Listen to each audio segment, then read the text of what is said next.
दोस्तों, सूर्यपुत्र कर्ण महाभारत का एक महान किरदार था। केवल उनको उनके पराक्रम ही नहीं अपितु उनकी महान दानवीरता के लिए भी जाना जाता। यहाँ तक कि स्वयं श्री कृष्ण भी महाभारत में सबसे बड़ा दानवीर कर्ण को ही मानते थे। लेकिन यह बात अर्जुन को बिल्कुल पसंद नहीं थी कि कर्ण ही क्यों सबसे बड़ा दानवीर है। कहा जाता है दोस्तों, कर्ण की अंतिम समय में उनकी मृत्यु के वक्त दो लोग कर्ण से मिलने के लिए गए थे। एक थे श्री कृष्ण और एक स्वयं द्रौपदी थी। एक मांगने के लिए गई तो एक देने के लिए गया।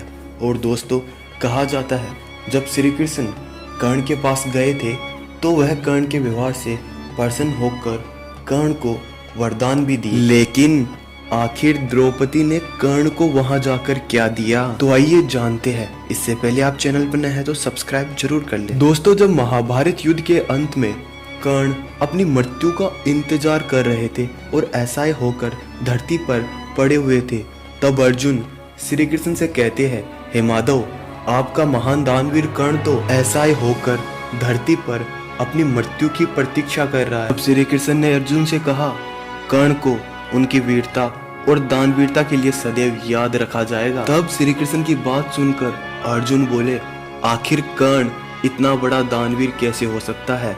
इसको साबित करने के लिए स्वयं श्री कृष्ण भगवान एक ब्राह्मण का भेष धरकर कर्ण के पास गए। वहां जाकर कर्ण को प्रणाम किया और जब कर्ण ने श्री कृष्ण की तरफ देखा तो कहा, हे ब्राह्मण देव, आपका यहाँ आने कैसे हुआ।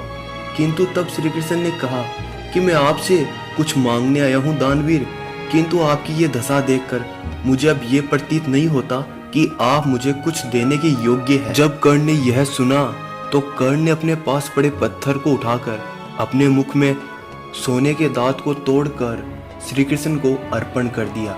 यह देखकर श्री कृष्ण काफी प्रसन्न हुए और ब्राह्मण भेष को त्याग कर अपने वास्तविक रूप में आ गए और कर्ण से कहा कि तुम कुछ वरदान मांग सकते हो मुझसे। तब कर्ण ने श्री कृष्ण से 3 वरदान मांगे। पहला वरदान कि अगले जन्म में मेरे युग के लोगों का कल्याण हो, और दूसरा वरदान कि अगले जन्म में आप मेरे यहाँ और मेरी नगरी में जन्म ले, और तीसरा वरदान कि उनका अंतिम संस्कार ऐसे जगह और ऐसे व्यक्ति के हाथों हो जिसने कभी कोई पाप नहीं किया। इसीलिए कहा जाता है कर्ण का अंतिम संस्कार भी श्री कृष्ण के हाथों ही हुआ था।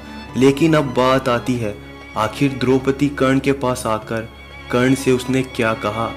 दोस्तों, कहा जाता है द्रौपदी ने कर्ण के अंतिम समय में उसके पास आकर ये कहा कि हे दानवीर, मैं उस बात के लिए बहुत ही अपराधी हूँ जब मैंने आपको उस सभा में त्याग दिया। आप तो सभी पांडवों के ज्येष्ठ भ्राता थे, मुझसे ये बहुत बड़ी गलती हुई। तो दोस्तों, अगर वीडियो पसंद आई तो इसे लाइक जरूर करिए और चैनल को सब्सक्राइब